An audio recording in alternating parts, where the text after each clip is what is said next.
Hello and welcome to this week's episode of Living Safe and Empowered. I'm Brett Lechtenberg and I am the anti-bullying expert who helps you get rid of your bullying problems in 3 days or less.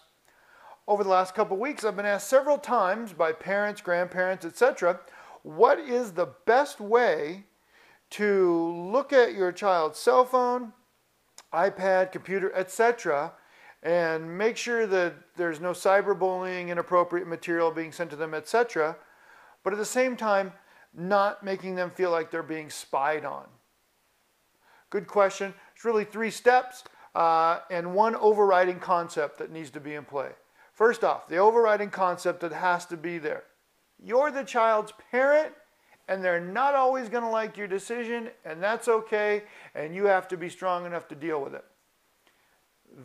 You are not your child's friend. You are their mentor, their guide, and their coach. And you have to show them that and explain to them repeatedly, once will never be enough, that you are there to help them and guide them and because you love them. And that message will eventually soak through, for some kids faster than others.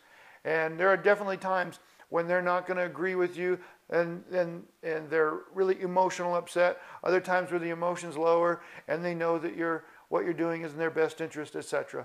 So you just have to have that concept in mind. All right. Now, step 1.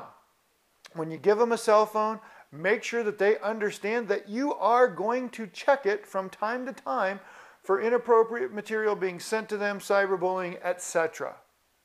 Just let them know up front. And if they've already got a cell phone or a computer or whatever, you just need to have that computer or just that conversation and explain to them about their computer and their iPhone, etc. That, although you trust them, you don't trust everyone. Okay? The second component is that they need to understand, and you need to have the conversation, that their safety is your primary concern. They have to understand that you are looking out for their best interest in the short run and in the long run.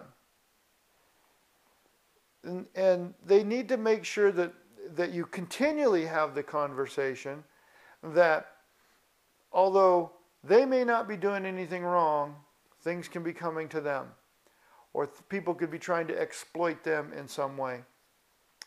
And it's vitally important too to use that as a learning lesson to let them know that if they put things out on the internet, they can be out there forever. And if they're doing negative or bullying or negative things or bullying or something else inappropriate, it can probably be tracked back to them, and then that can be sitting there kind of haunting them for years to come.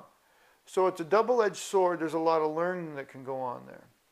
Now, third thing, and this is really if your child's a little bit stubborn or maybe they've got a little more power or think they've got a little more power than they really do. Explain to them that having a cell phone, a computer, an iPad is a privilege, not a right. And that you pay for that device, you pay for that service, and therefore it's actually your property. And you're letting them use it. Most 12-year-old kids are not going to buy their own phone and pay for their own service, etc., etc.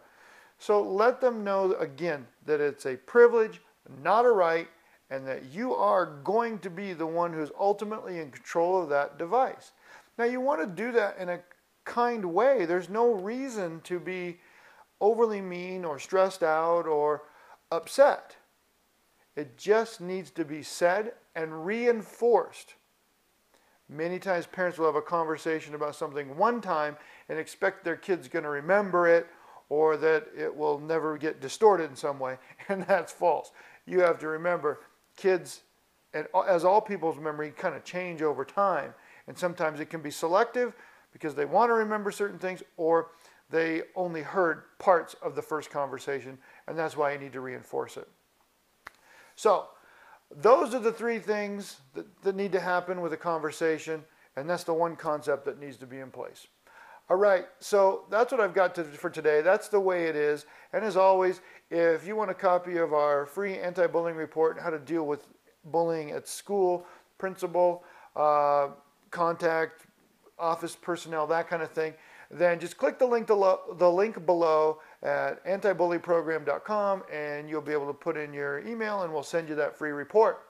All right, so until next time, I'm Brett Lechtenberg. Have a safe and empowered day.